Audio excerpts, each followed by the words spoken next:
It's Austin, Texas. This is Stacker News Live.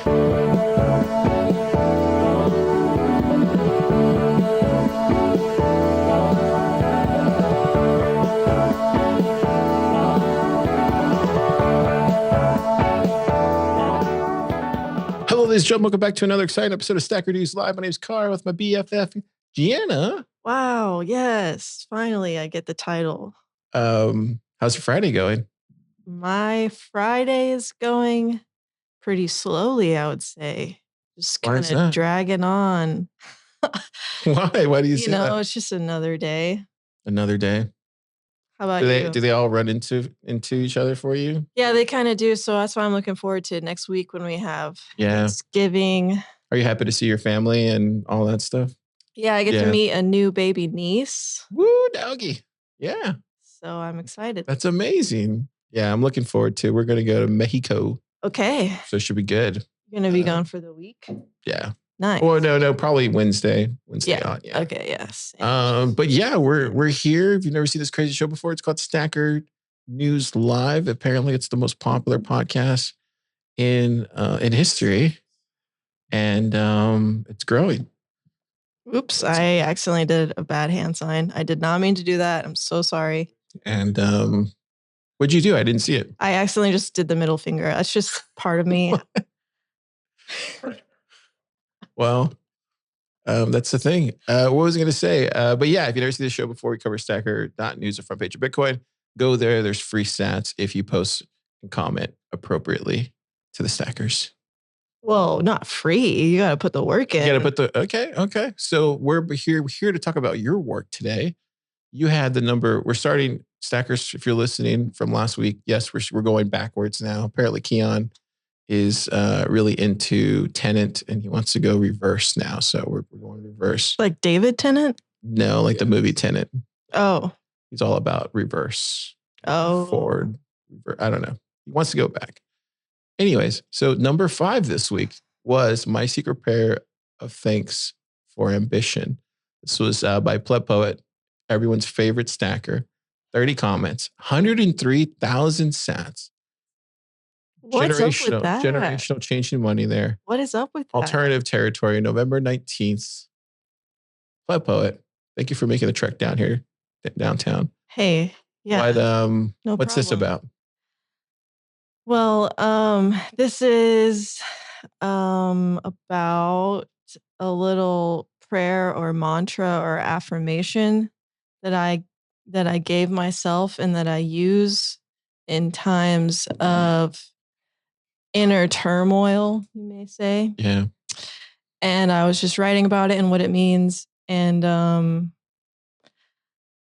yep, that's basically it. I'm really, really excited and thankful and humbled that people read the stuff that I'm writing, because most of the time I'm just kind of like dumping my feelings out, kind of just you're very vulnerable, getting it out there. Yeah, my Stacker News. My brand is like earnestness, I think. Mm-hmm.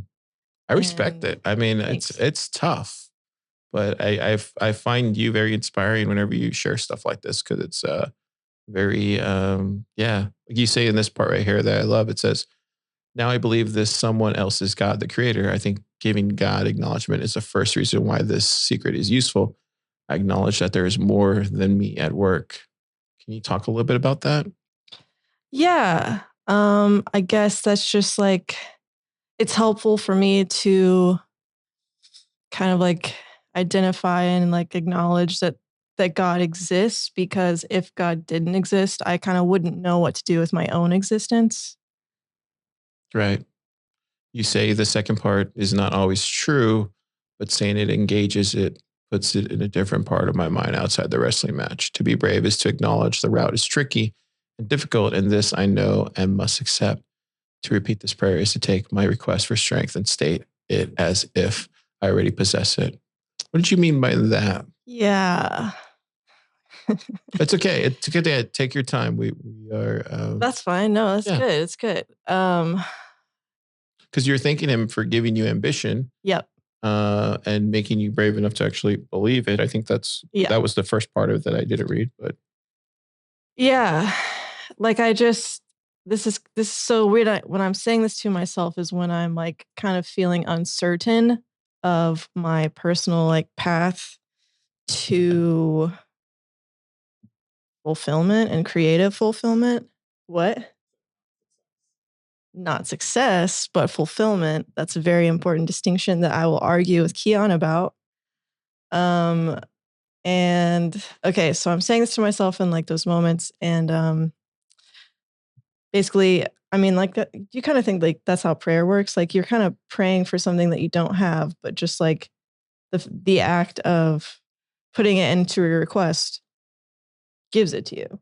I think you're right. 100%. I think acknowledging there's a higher power is definitely good for your soul for sure. And then the second part, 100%. I think lately what I've been doing is acknowledging more thankfulness and just being more cognizant of like asking for just clarity and discernment and like these types of words, prudence, right? Like these types of words that are like biblical, but and asking for the knowledge and the patience to see them through. I think that's what I ask for more than anything else these days, because with knowledge and some of these other actionable, nouns or whatever they're called, adjectives, whatever, you can find a lot of these other things that come along with it. It's like a baseline if you ask for those things first. At least that's what I've been taught.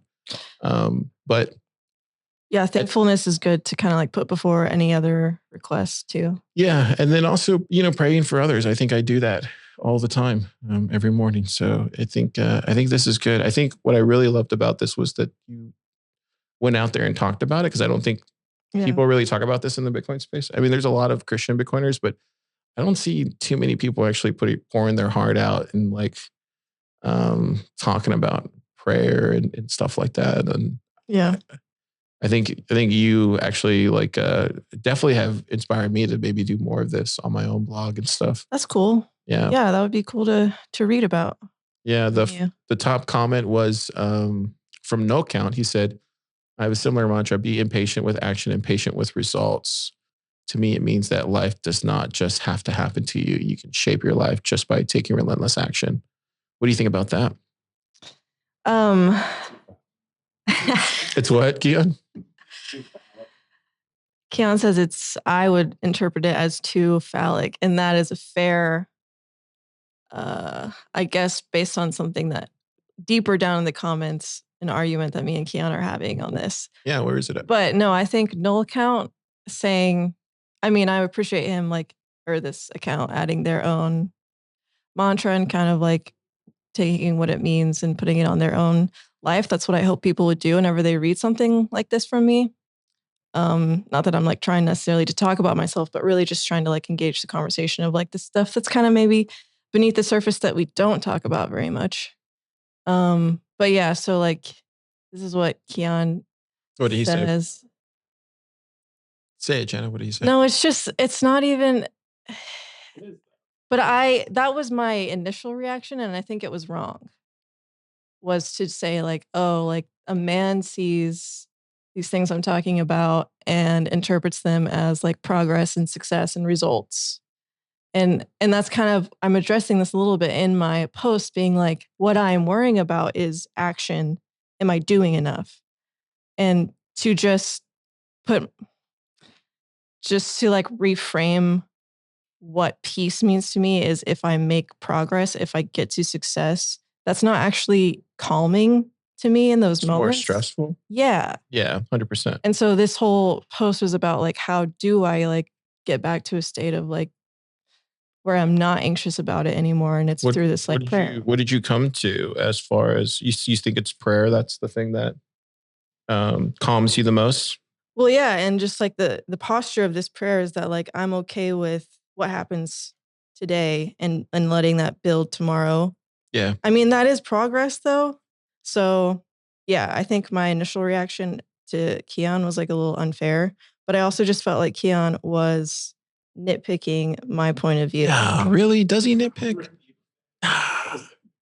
Well, then I did the same thing back. I love what he said here. This is good. I know what you wrote last summer. That was funny. I got that joke.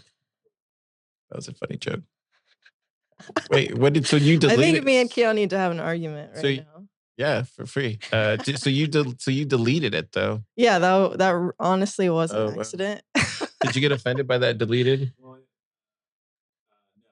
Okay, you weren't offended. Yeah, I was. Okay, man. And I admit that. That's one thing I respect about Jenna is that she just tells it like it is. Like it's because you have brothers too, right? Like I think that's why. My sister's like that too. She just doesn't care. She'll say what it is. Yeah, I'll say it and then I'll change my mind tomorrow, probably. Yeah. And I changed my mind within this thread. Is that what you're saying? It's funny.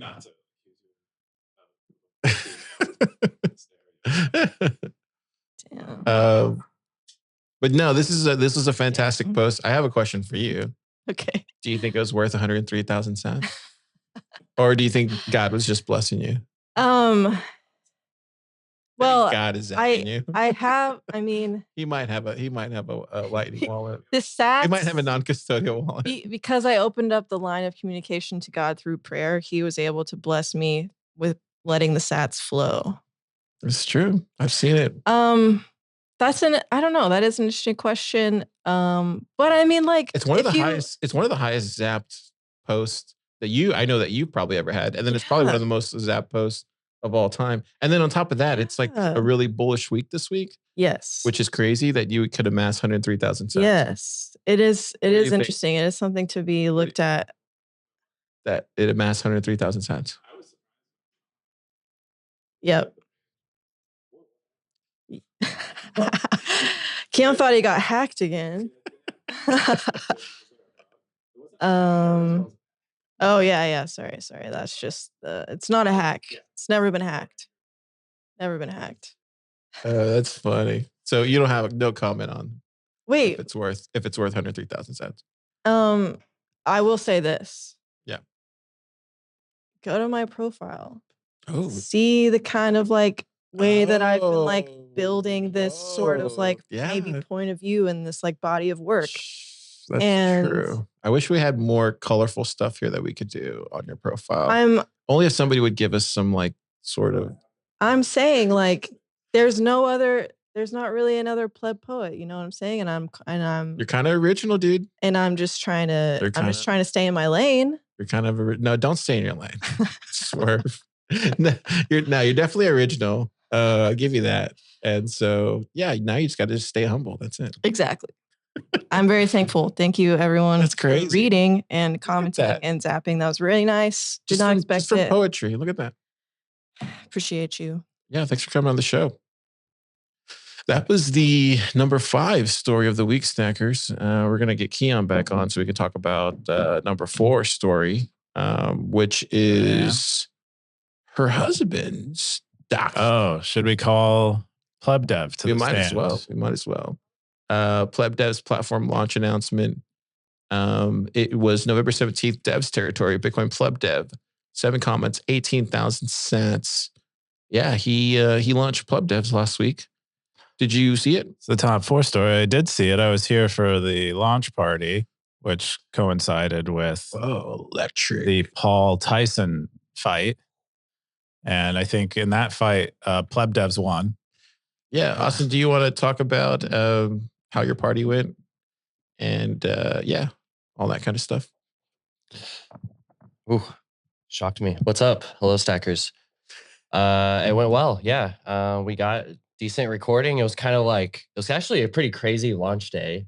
Yeah. I had to upload a lot of the content. I had to migrate a database. I had to move my domains. It was a little bit scary. Yeah. And it wasn't until the party was at 7, the launch was at 7. And at 5:30, it was okay, everything's live and it mostly works. Yeah. So let's go. And we just threw up the stream. And so I'm glad I got this presentation down. I mean, it's not much and it's kind of short, but it shows kind of the purpose behind PlebDevs, which a lot of it is me just trying to replace my, basically my content creator stack of tools with something that's more aligned with, PlebDevs, which is on Lightning, on Bitcoin, on Nostr. And so, yeah, this is kind of what the platform looks like. And yeah, I've gotten some good feedback. I've fixed some bugs. I've made some improvements. I've got some stuff coming up soon. I mean, gosh, yeah, I don't know what to say. Did you see that you got commented by the king himself, NBK? Did you see that? No. You got recognized on his podcast.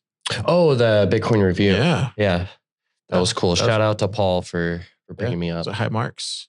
What how is it a week from, like, it's been out for a week now at this point? How's everything going? It's going good. Like, yeah, I've been getting about, I streamed yesterday and I shared some of like the analytics, but I've been getting about 200 visits a day. I mean, something like that. Wow, really? Whoa, dude, that's amazing. Yeah, I mean, it's still small time and are they still doing anon things, or is it just more like yeah, there's a lot of anon users, so it's kind of hard. I'm realizing it's hard to count my users because I have like, you know, something like 80 users in the database, but like a lot of them are anon. You gotta pick one or the other. But I think you did the right choice. Yeah, but I've made some UI tweaks and updates, probably things you wouldn't notice, but just a little bit cleaner, some performance stuff. And nice. Right now I'm working to release a new free course. It'll come out next week. That's a lot of courses. The first free course. Stackers. If you want to start working on Bitcoin, check out Austin's thing. But yeah, so it's fun. I mean, give it a try. Give me feedback. Like, this is definitely just the beginning for me. This is just the start. There's a lot more work to do, but I feel like this is a pretty strong foundation to keep building on. So absolutely. Did you fix the feed stuff and all that stuff right now? Yeah. So it's all working now? Yeah.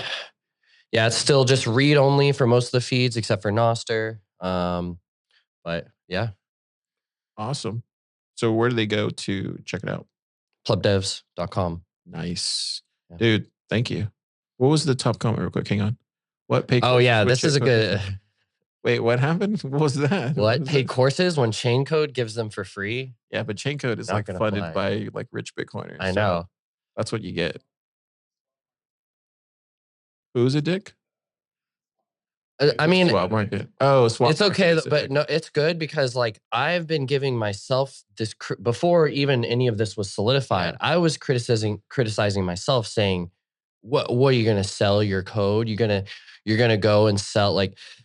I don't want to be a salesman. I don't want to rip anyone off, but it's kind of like I put here, like if PlebDevs wants to last and keep going, keep growing, keep improving in the long term, it has to be sustainable. So I have to make a pitch that you will purchase, right? But I have to convince you it has to be valuable for you. So there's a give and take, and it's like if the price is too high, no one will buy. If the content is not good enough, no one will buy. I'll take that feedback and I'll have to get better. Right? You have to adjust the thing. I mean, that's just normal free markets. I think everybody has just gotten used to the centralized planning in Bitcoin, and it's just enough, dude. It's like, no, we have to like start. You have to start building things that like will last, and that's what you're trying to build here. So, yeah, get with it, swap market. Cool. Yeah. Wild Hustle says, look forward to digging into this one. You got the hustle on your side. Yep. That's all you need. Yeah, he's out there building. Cool. Well, dang, that's awesome. 5-4. Can you believe that? 5-4. Wait, what? You guys were 5-4. Oh, yeah. I mean, you didn't get 100,000 sats though. PlebPoet's killing it. Yeah. I mean, I'm not even. What do you think? I've never asked you this question, but what do you think about her poetry? I like it. I mean, it's not all poetry. A lot of it's just good writing. Yeah. Do you read it beforehand? Do you get a sneak peek of it? Well, she asks me to read it sometimes. Sometimes I read it and I don't even tell her that I read it or say anything about it. Wow. Sometimes I just like I read this one, her prayer one. I don't think we've talked about it, but you know, I was like, oh, that's sweet. Nice. Cool. Well, Stackers, if you want to check it out, check out plebdevs.com and hit up Austin. He's Bitcoin Pleb Dev everywhere on all the socials. Yeah. Thanks, Austin, for coming on the show. I think that's all we got for 5 and 4. We're going to jump into number 3, Stackers. We're getting close. We're getting close to number 1. What will be number 1 this week? I don't know. But Keyan has us going in reverse, so we'll find out, Stackers. Well, I mean, number 3. You're kind of destroying the experiment. Hey, man, this is my second time doing it. I'm just giving you crap about you giving me crap. All right, so Number 3 this week is start your career in Bitcoin open source software. Boss in 2025. This is from A. Jonas, Bitcoin Territory, November 18th, 25 comments, 15,000 cents. Keyan, what's this? Yeah, this is, so I think this is the second term of Chain, or the second, whatever, grouping cohort of Chaincode's new courses. They used to do these seminars that were more like kind of classes, more like a university class where they teach you a bunch of stuff and have discussions. But in this case, they're kind of giving you a more hands-on thing. It's more like a boot camp directly into protocol development in Bitcoin. Nice. So they're going to have you in this boot camp. They're going to work with you to get you toward contributing to open source Bitcoin projects.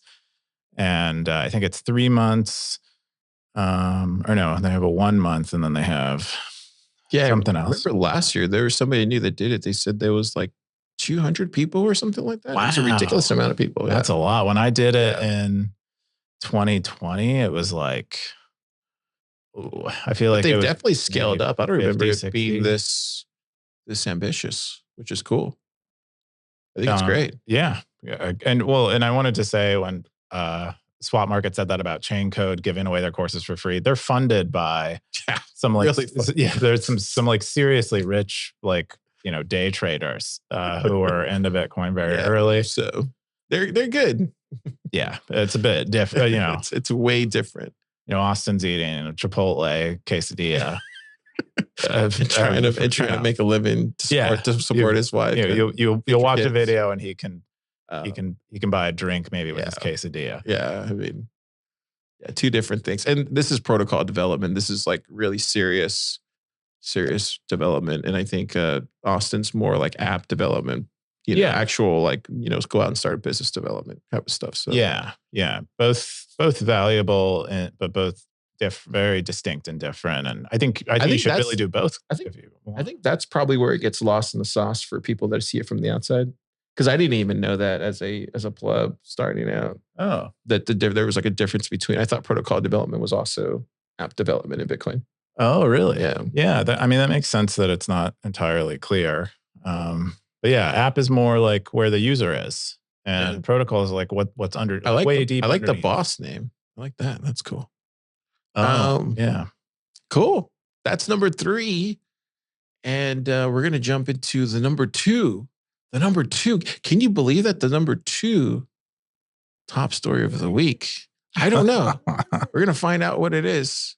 Oh, actually, I screwed. Hang on. Number 2, Nostr relays. Yeah, you didn't see it. For the listeners.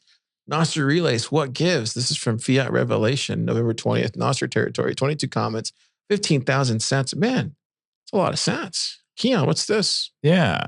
So Fiat Revelations is, they're into Nostr, and they just have, I think they're kind of confused, I think, by some of the marketing, because they feel like if it's marketed as if it were as decentralized and censorship resistant as Bitcoin is, and then they feel like there's like a bit of an affinity sales pitch going on that they feel like doesn't square up with their experience and affinity other stuff. Pitch? What do you mean? Like an affinity scam? Not an affinity scam, because no one's really scamming, but there is the part of the marketing and sales pitch is that there's a lot of equating Nostr to Bitcoin, and so that's what they feel like. In their experience of it, or at least their understanding of Nostr, it doesn't line up perfectly. Well, that's just because of Jack Dorsey. That's the only reason why it's getting like inflated.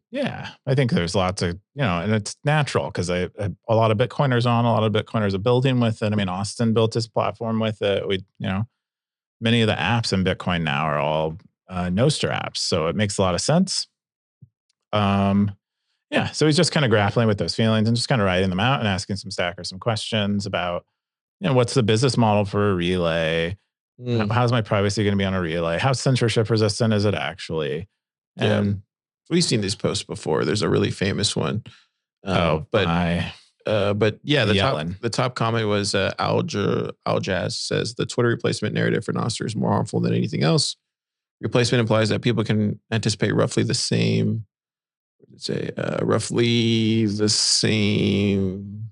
How did I lose my spot? I'm sorry, roughly similar. That's why I lost it. Roughly similar functionality and UX.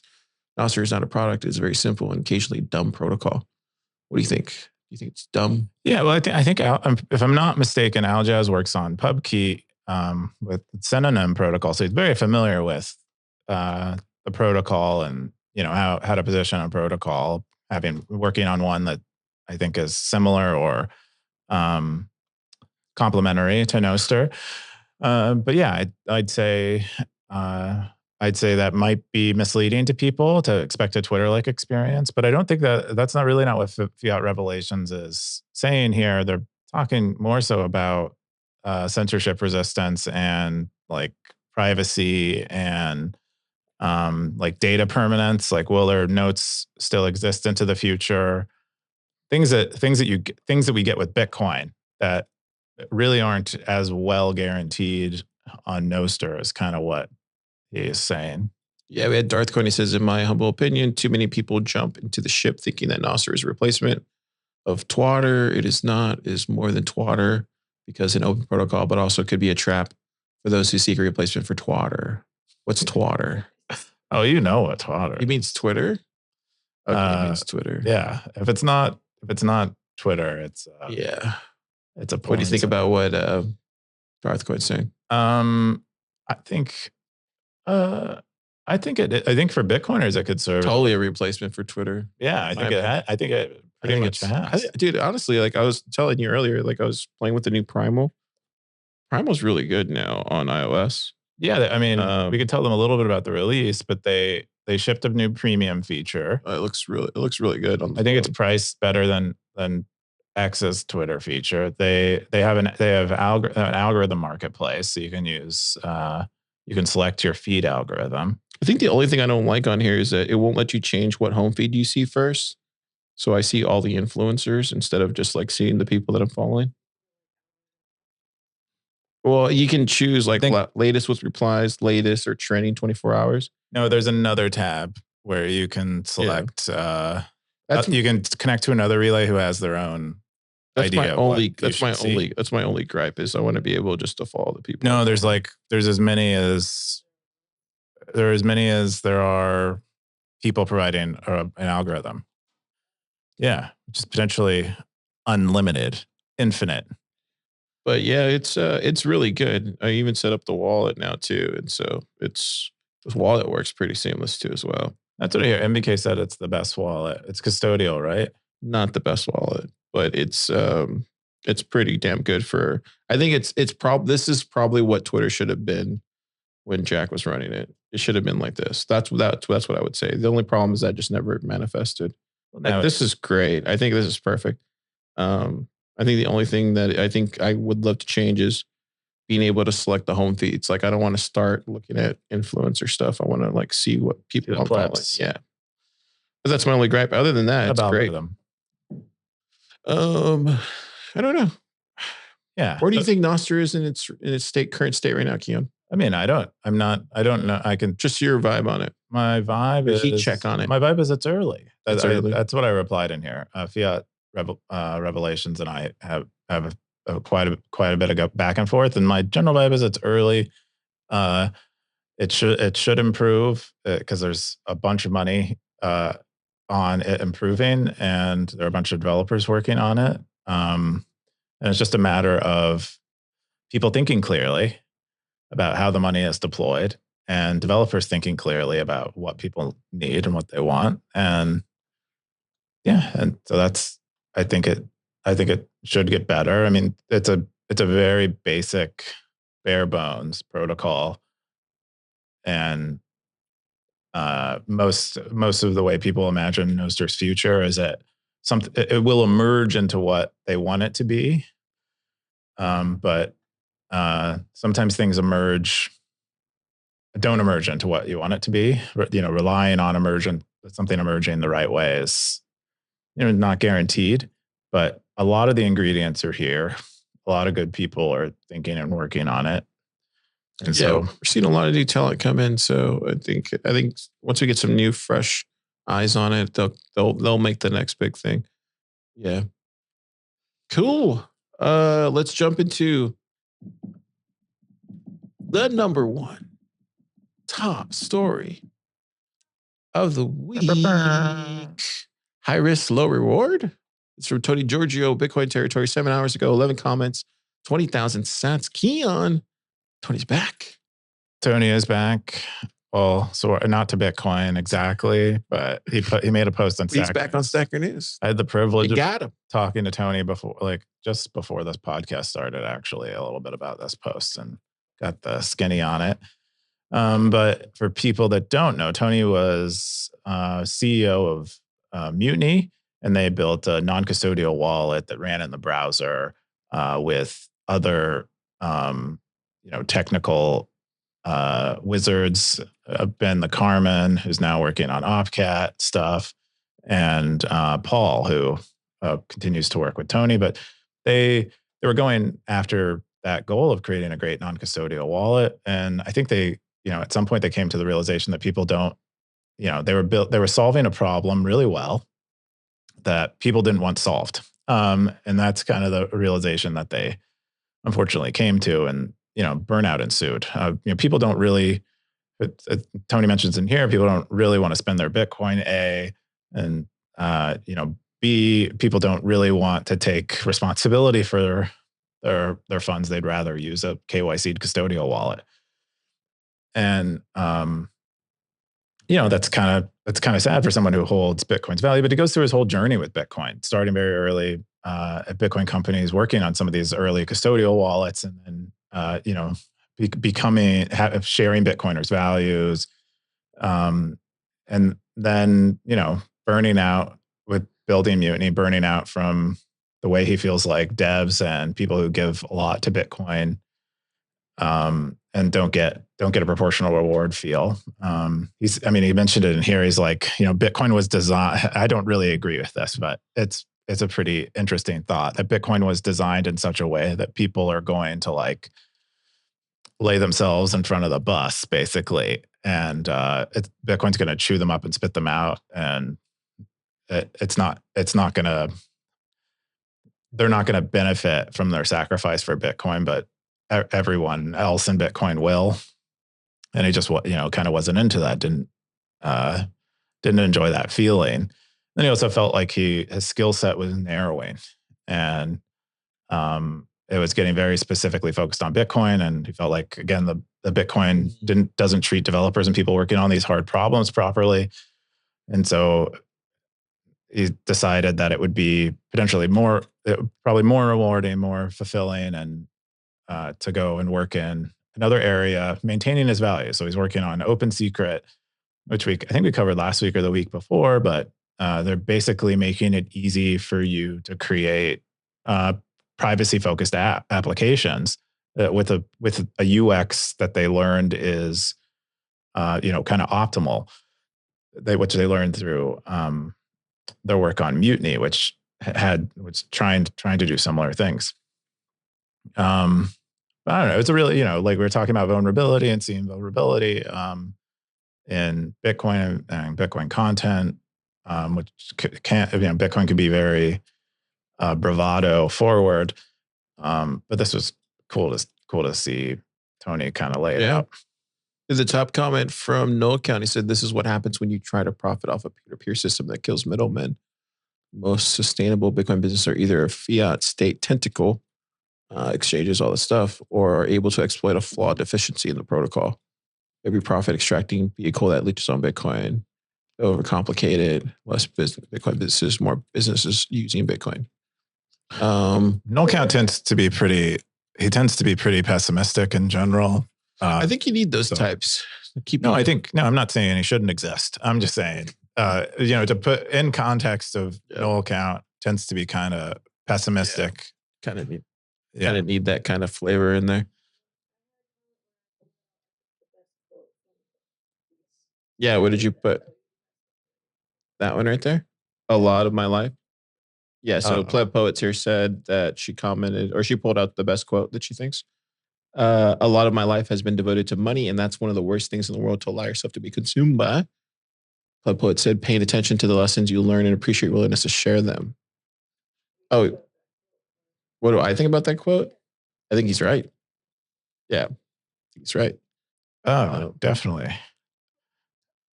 I mean, that's one of the things I kind of probably, I could say a lot more on that, but I'll choose not to. Money's like the least valuable thing you can have. That's the way I think about it. That's why we give money away to get other things. It's like it's the least valuable thing. Cool, man. I saw him at the Plebs giving. We talked for about, gosh, it must have been like an hour, and then one by one, people started coming in, and this was like just me and him by ourselves, and then so yeah, I think a lot of what he wrote here is probably our conversation, I would imagine. But are you saying he stole your thoughts and put it to words here, Kyle? No, that's not what I'm saying. I'm saying that me and Tony always have these conversations that go like really long. And the last time we had one of those was probably like in February or January. And then the next one was here last week. So it was a good conversation. That's cool. But yeah, I'm happy that he's happy. I mean, he looks great, dude. He's lost a lot of weight. Oh yeah, it says in there he's committed himself to getting inspired me to get back to it too. 5 days a week at the gym. He's riding like 20 pounds. He's riding a bike now too, an electric bike.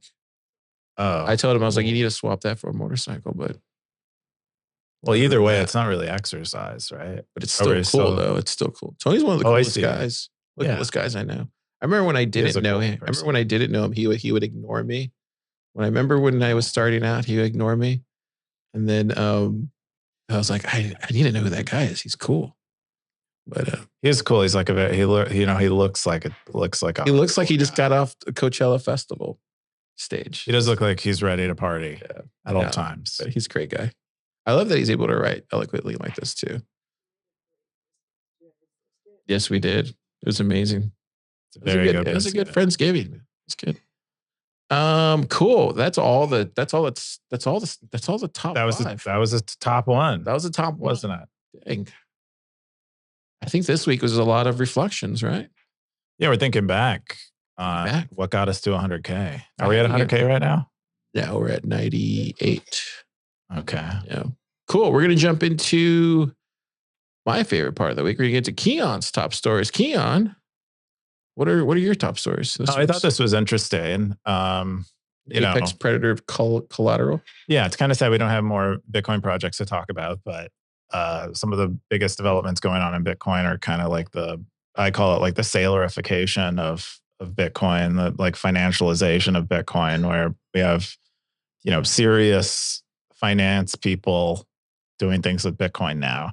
And in this case, this guy's company, what they're doing is they're giving people a loan. And then with that loan, the people do things that they normally do a loan with, but as part of the loan agreement, the person they give the loan to has to buy Bitcoin with it. And that Bitcoin that they buy they hold it in escrow and serves as collateral for the loan itself. And so it de-risks the loan. It de-risks for the creditor, for the person who is issuing the loan. It de-risks their loan because they have, Bitcoin as this better collateral than even, in this case, the building that the loan was going to pay for. So yep. It's like if you went to go buy a house and the bank is like, sure, we'll give you the loan. Here's the money to buy the house, but you have to buy X amount of Bitcoin and you have to hold it with me in escrow until the loan is paid. And afterward, you get the Bitcoin if you pay off the loan in full. But until you do, that Bitcoin is not truly yours. It's kind of an interesting. Yeah, you like that kind of stuff, right? The gamification of it all. Oh yeah, the structure of that. Yeah, it seems. I'd be curious what it seems kind of arbitrary, like how much Bitcoin to how much credit, and I don't. But I just don't like. I don't know. I don't want this guy to have more Bitcoin. Like I want. Yeah. Yeah, that's why you got to pay. You got to pay Austin 1,000 sats to watch a video. Okay, some way he's got to get. Yeah, got to get some Bitcoin and take it from this guy. Cool. The top comment for this one was AKG said, "I agree that we should start integrating more Bitcoin in all forms, eliminate fiat terms from our lives, but I also think that is a good way to combine both terms." I don't know. Yeah. Cool. Darth Coin. Darth Coin commenting. Yeah.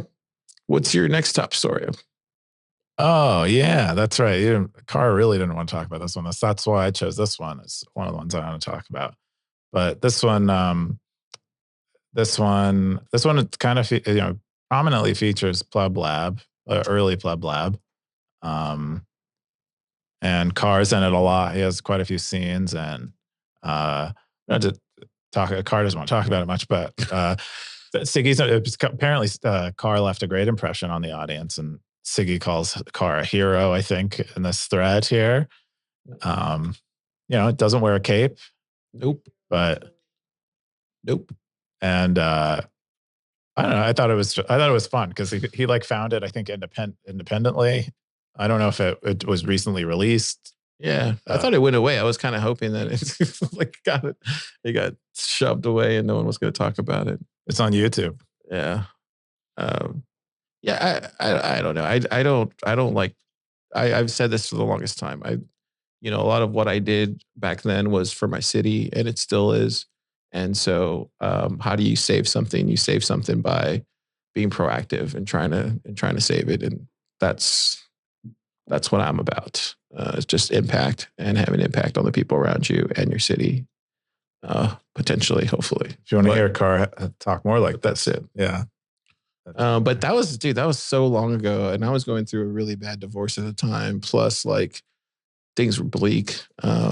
Things were really dark back then at 21 because you had like COVID and all that stuff. And yeah, in Texas. Do you feel like COVID was on? COVID was still going on in Texas around that time. No, vibes were high. By the time y'all came, vibes were completely high. But it was just different time back then. Plus, like, Austin was kind of changing for the better. A lot of new people, so it was different.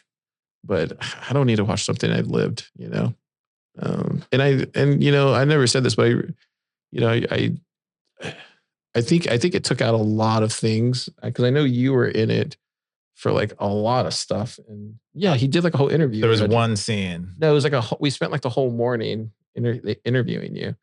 Yeah, and, but like, it was none of that made it. I know Nifty. I was talking about like, what product market fit. Well, I know Nifty was also in it because we went and recorded like 2-hour thing with her thing, and like that wasn't in there, and I was just like, why did I get chosen to be? Other people could have been in there. Because you guys are the heads of PlebLab, and you guys speak like you're the heads of PlebLab, and you guys care a lot about the community. But yeah, that's kind of how I feel about the whole thing. Yeah, I don't really care for it. All right. Well, maybe watch it, Stackers. Don't tell Car about it. No, because that'll trigger him. We're gonna get into my top stories. Javier Milei of Argentina. Did you watch all of this? I'm still only halfway through, but it's really good. It's so good, dude. He's really inspired by Rothbard. Dude, he's read like every Austrian. Yeah, on I Earth. saw that you said he was well read. Yeah, he knows the top tier Austrians, and then he knows like the mid tier ones. Like he's like most of it. I've only read Mises and Rothbard, and I've spent a little bit of time with some of the others, but really only those two. It makes me want to go read some of this stuff. A lot of this stuff, I guess I've just been ingrained in it. I don't know how to explain it. Just been living it, but it's fascinating the way he talks about these things. There's just interesting how a ton of leaders do you think it's too far outside of the extreme for some of these leaders to be stepping up and talking in this vernacular? Or do you think that's just where we are in the world? Oh, I think that's where we are. I think, we're in hard times. So, it's a reaction to the times that we're living in. I don't think Milei would feel probably as moved to become president of Argentina if he didn't think it was like, needed a chainsaw taken to it. So that's what he's doing. I just, I'm curious how well, if he's accurately portraying the impact of his policies, or if they're a little bit colored with, bias and wanting them to seem better than they are. I don't really know. But if, as I said in the comment here, if it's even half of what he's saying is true about the improvements that he's been able to make to Argentina, it's really significant. The only thing I didn't really, and I should probably watch the interview, but I think the only thing I'll shoot from the hip right now is I don't really agree with him on where he says it right here. He goes, their Nirvana fallacy. No, I guess, is that the one where he says like, if it's, you can only fix the things that you're able to, not the things that you're not able to. Like, to me, that's just loser talk. If I'm understanding what he's saying correctly, it's like he's saying like, oh, I can fix these things, but I can't, like, basically what I'm alluding to is that he basically can't fix the the like, he can't do the same things. That's not what he said. He just said, it sounds like to me, that's what it sounds like. He said he can only fix what he's able to fix, and he can't fix hypothetical like things that he can't fix. That's what he's saying, and that's what he's calling the Nirvana fallacy. So you are objecting to the Nirvana fallacy. No, I think I'm objecting to the things that he's. And I wish I had that quote. Where was it at?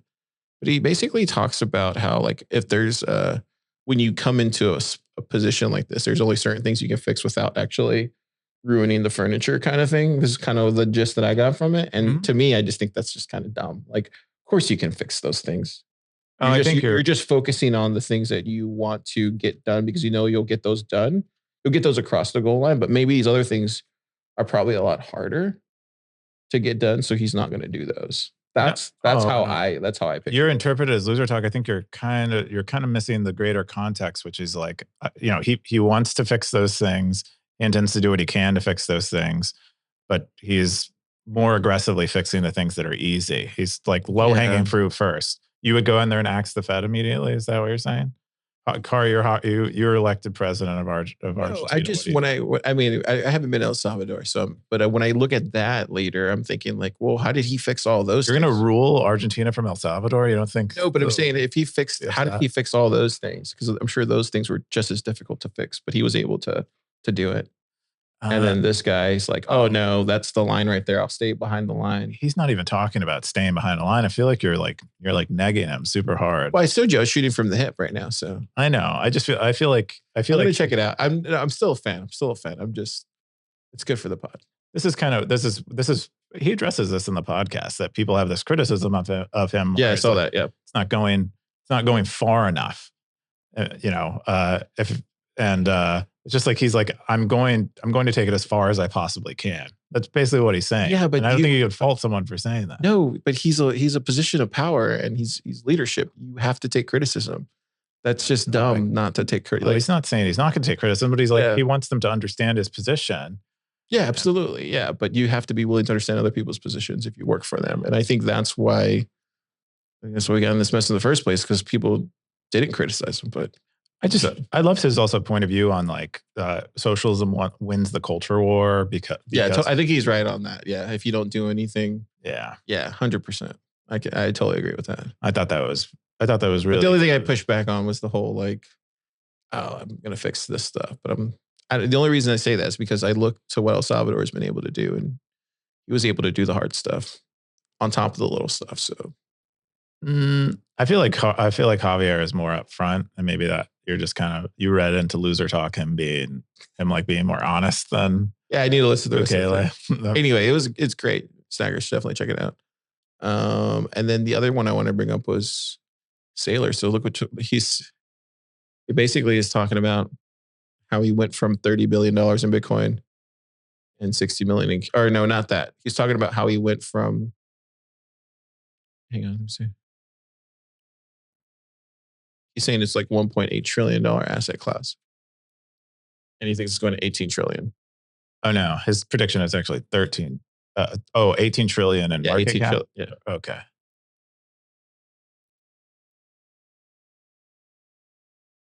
That's his model though. And it's also, what's the year it ends? It ends like 21 years. Yeah. 21 years from now. Isn't that incredible? Every time, dude, I just can't help but not keep looking at this. Like it's wild, right? Or no? I don't know. I'm not. I mean, I'm kind of. I just don't. I don't think. I'm not so certain it gets there. Really?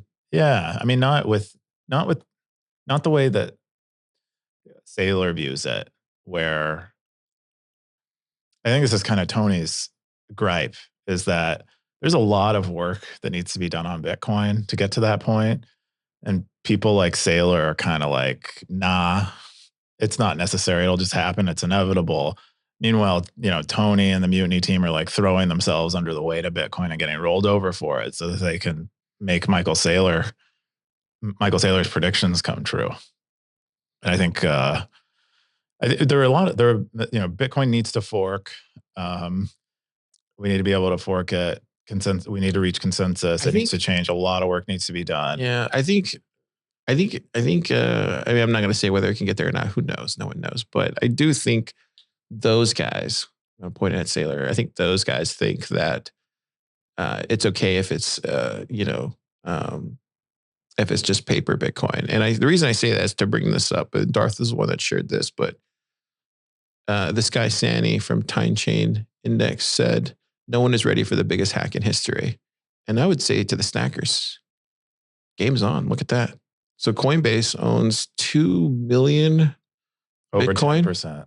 Yeah, over 10%. And these are all the companies that are holding it with them. So I think they're right. I think that's inevitable. Somebody's gonna figure out the heist to do that. I don't run an exchange that's holding this much money, but I would guess 79,000 Bitcoin.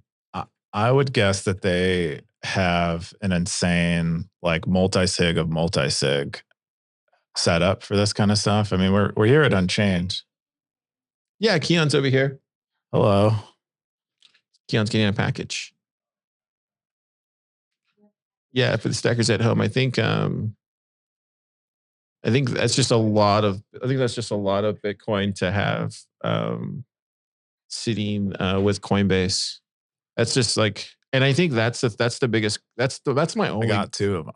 That's literally my only gripe with Saylor is that Keyan is the lack of him not actually holding, or maybe not him, but like, well, maybe he is. Maybe he's lying about it. So OPSEC dude, he's like, go ahead, coin. No, I think he has to report it in his. Yeah. Anyway, that's super scary. Any other thoughts on this? Yeah, I think. Well, I heard him on like CNBC this morning. He's like, yeah, you could buy. He's like, sure. When he's talking about people buying, the host asked about buying real Bitcoin. Yeah, and he assumes that the host means buying ETFs. So for him, there's the ETF, and then there's leverage Bitcoin, which is his MicroStrategy stock, MicroStrategy equity. And then also, other kind of financial instruments that MicroStrategy sheds off, like bonds and stuff. Yeah. And so he's lost. He's lost the plot a little bit. It's crazy. Anyways, then we're gonna jump into Meta. What we got, Meta? Meta, yeah. So we did a release here. We now will proxy your Stacker News Lightning address to an attached wallet for you. This is just kind of a little increment toward our wallet switch, but Jimmy, thanks, dude. Sorry, Jimmy who? Bitcoiner Jimmy. Jimmy the Bitcoiner Jimmy. Oh, new Jimmy. He's new this cycle. Oh, anyway, yeah, we proxy your Lightning address so that we protect your attached wallet and you can receive directly through it, but without revealing your pub key. And then we improved your ability to see what's like the status of your wallet. So they have an indicator now on them, and they have logos that looks a little better. And then a lot of bug fixes. But that is the totality of what we did. Is EK doing most of the attached wallet stuff, or is it kind of both of y'all like? Or is it mostly? Oh, it's is he in the? Oh, I think he's downstairs in the. Yeah. Thanks, Ted. It is all of us. We're all working. So we have RBLB is also helping us with wallets right now, and but EK has definitely done, I think, the lion's share of the work. He definitely started working on the wallets. He had a top story, or he had a story this week, didn't he? Did you read it, Jana? He had one called Internet Feelings. I just wanted, when I read this, the other night. I was like, man, I feel bad for him. Why? Because he was saying that he got apparently he got lost in Nashville or something. Anyways, Where'd he get lost? he just gets lost. Yeah. He's a thoughtful person. Gets lost in thought. Anyways, okay, we miss you. Come back to the lab. Cool. I think that's it. We're gonna jump into the least popular segment, which is the top stackers of the week. Top stackers. Yeah. Don't change hats yet, Keyan. All right. You got everybody's in hiding. The same hat. Run. Yeah. Did you move up a spot? It looks like you moved up a spot. I might have. I don't know. We never really know. We never really know. No one knows. No one knows. It's the way that it is now. Maybe one day we'll see Saylor on the top stackers. I don't think. Should MicroStrategy pay for number one, or should you have a promo here at the top that says MicroStrategy, the top stacker of the week? He is he's definitely stacked the most. He's definitely stacked the most. What do you think? No. Can he get an honorary? Can we give him an honorary one or? Yes. No. Okay. No. All right. Well, tried, Michael. Never. Tried. Who? I would guess, yeah. If you go, Arsync. Yeah, I would say he probably does. He should start his own territory. He almost has as many Look items. at that. He has 2 million stats stacked. He needs to start his own territory. 3 million. Wow. Yeah. We've never been Arsync, but he's prolific on Stacker News. Cool. We're going to jump into the most popular segment in Bitcoin, the Cowboy segment. Yeehaw! The segment has its own hat. Beat that, BTC Sessions. Beat that. Does Sessions not have a hat? No, he comes on at the same time when we do our live show. That's why I always call him out. Oh, okay. Beat that, BTC Sessions. He wouldn't be. We can have him and I can have a dance battle. I mean, he'll win. Whoa. Yeah, he probably would win. He's a dance. I mean, maybe you should send him a hat. It'd be funny. You should send him one. You should send Ben a hat, and then that way he wears the hat at the same time you put on the hat. So that way you're both live streaming and people just see 2 yellow hats on their Twitter feed. Okay. What do you think? Yeah, let's do that. Of the 2 things that you suggested during this segment, that's the better one. There you go. So I'll pick the lesser evil. We're going to jump into the Cowboy segment. The Cowboy segment is the most popular thing in Bitcoin. It's where you, the stackers, get to... How do they get a cowboy hat again? Nice try, Car. But it's... we don't tell people how to get a cowboy hat. It's an Easter egg. I remember when we did the ABDC crit. Is it called a crit? It's called a crit. Design crit. Keyan was getting all this how do you do this? How do you do this? And Keyan's like, that's a secret. That's a secret. That's a secret. Special sauce, guys. You don't ask Ronald McDonald. Really? What a jerk. This guy. She writes poetry, not code. Coob. Maybe they're the same thing. If she never looked, she'll never figure it out. Cool. So what do we got? Top Cowboys. Top Cowboys. I mean, of the revealed people, it's me. I am the top cowboy. Docs Cowboy. Bitcoin is the future. Undisciplined. 117. Blockchain Book. Blockchain Book. Blockchain Book. Dude, look, Blockchain Book has a shooter. Oh. He has a horse and he has a cowboy hat. He's got the full kit. He's got the full kit. Who else? Hang on. Let's get. Yeah, Undisciplined. Even I don't have the full kit. Undisciplined has the shooter, the horse, and the hat. I don't. What a car are we on the week? Top stackers. It's just. I mean. Top. Yeah, that's all time. All time. Yeah. I know my job, Jana. 35 days to look for the shooter. It's 5 days for the horse. 366 days Gray Ruby. Dude, these guys with the trifecta? Yeah. Hat trick, dude. Look, Arsync only has the horse and the hat. Wow, stackers. There's only 3 people on Stacker News. I think there's a few others. And some of them might be hiding. Well, just really? As far as we can see, there might be people lower down in there. No, so we have EK with the gun. Does he? Yeah. No, but not all 3 though. Well, let's see. We need to have rankings for these, but I don't think there's a. Yep, everybody's just cowboy. Am I in the top 100? No. No, I'm not. Yeah, I've been busy this week. You might have been on there. You might have missed yourself. Yeah, I've just been super crazy busy. Okay, cool. Well, I think Undisciplined's the real winner of Blockchain Boog and Grey Ruby. They got the triple crown. They got the triple crown. Oh, okay. I see. I think actually we might have a problem here. You might have to start moving these up. You actually should be at the bottom now. The order should be Undisciplined, Blockchain Boog, and Grey Ruby. It's a little convenient, Car. Well, no, I think Undisciplined, Blockchain Boog, Grey Ruby should be number 1, 2, and 3, and then it starts the Cowboys.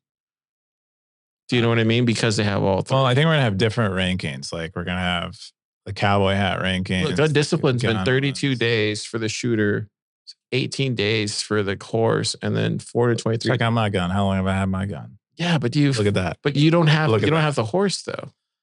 You know, what if I have someone else drive me around? What if I have a wagon?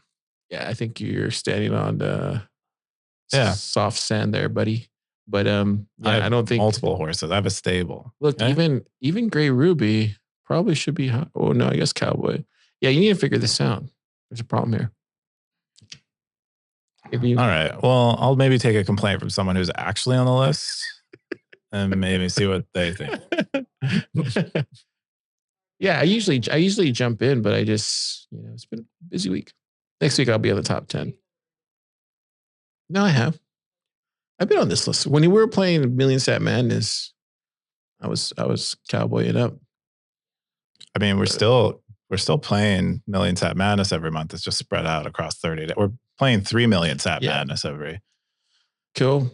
That's all we got. Keyan, what do you let me pull up the thing. What are you doing this week?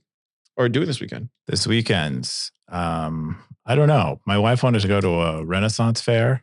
Oh, that should be Texas fun. Renaissance fair, I think. But it's very far away.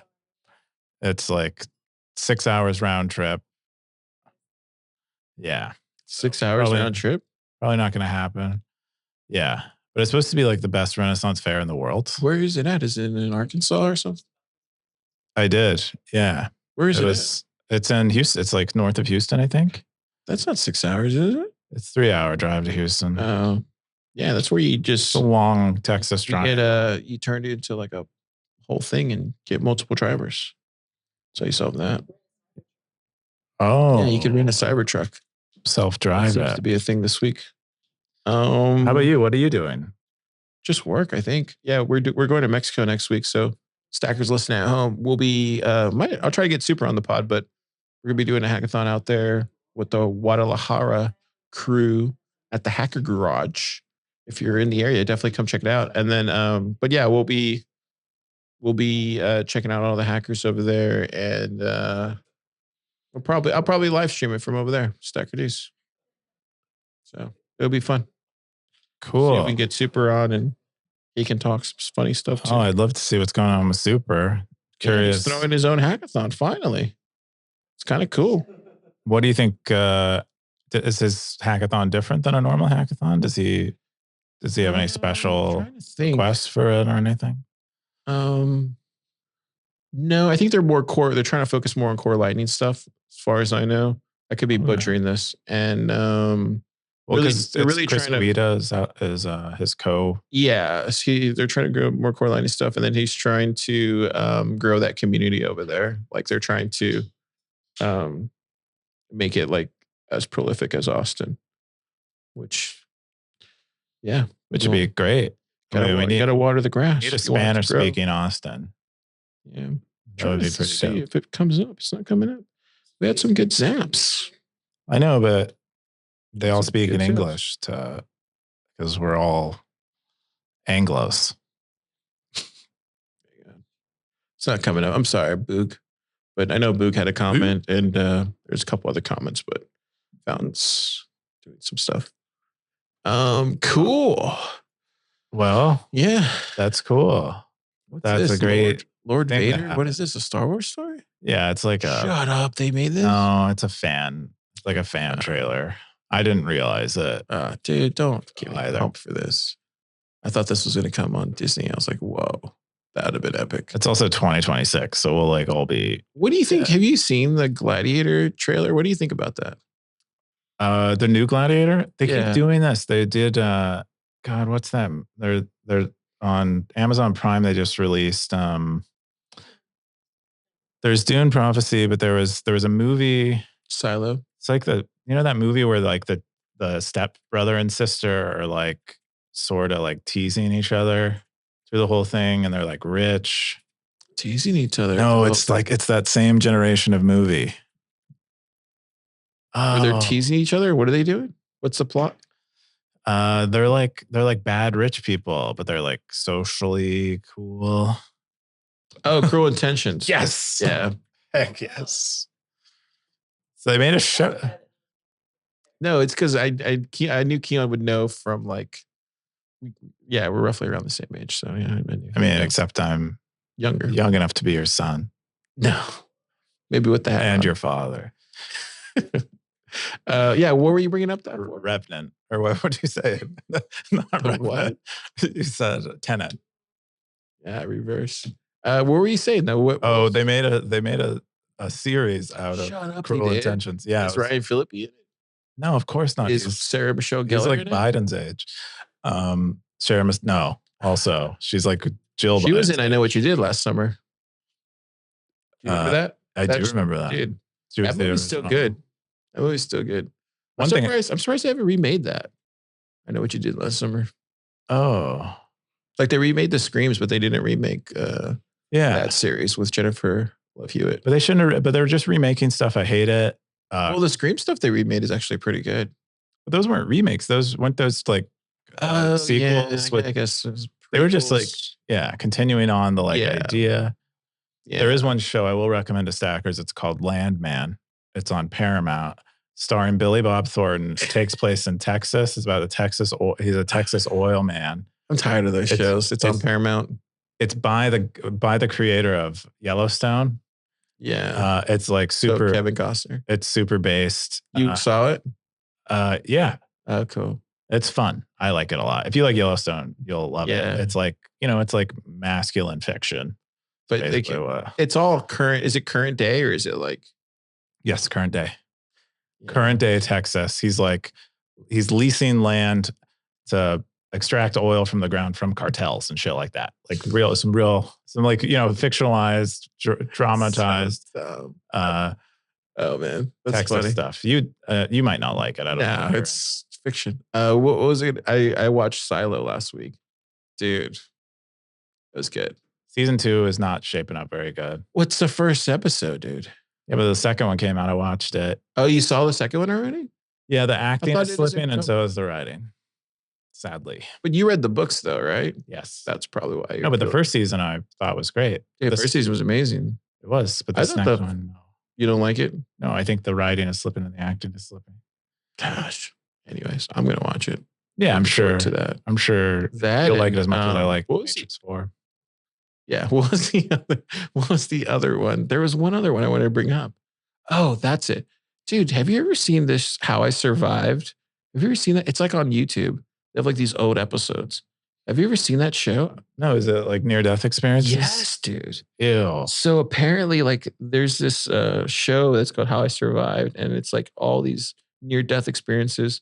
There was one I was watching where these guys were trying to wakeboard across the what do you call that little U in Mexico? It's like it's called the Drainage Sea or something. I feel like Ted would know what that's called. Gulf? No. But it's like they were trying to wakeboard across that little section in Texas. And it was like, anyway, they got stuck on a desert island. Wait, weren't you telling a story last podcast where you used to hang out on an island with some? Yeah, but it wasn't a desert island. Oh, I see. No, anyway, so I saw, dude, that show is really, really good. It really makes you like think about things. Like, think about dying. Well, no, it's like think about near-death experiences, and you're just like, whoa, how could you live through that? But they lived through it. You know, it was written a quite detailed post about near-death experiences. Darth Coin. Oh yeah, his was another one. I love near-death experiences. Apparently, maybe he's on an episode of that show. Yeah, you'll know by the big black mask. Cool. That's all I got, snackers. We're gonna do Hack and Tell next, and yeah, Keyan. Wait, Hack and Tell is tonight? Yeah, I had no idea. Yeah. What did you hack? I was just gonna do some updates. I usually try to do updates at these things. I can't see the comments. Anyway, cool. Keyan. Oh, it's app.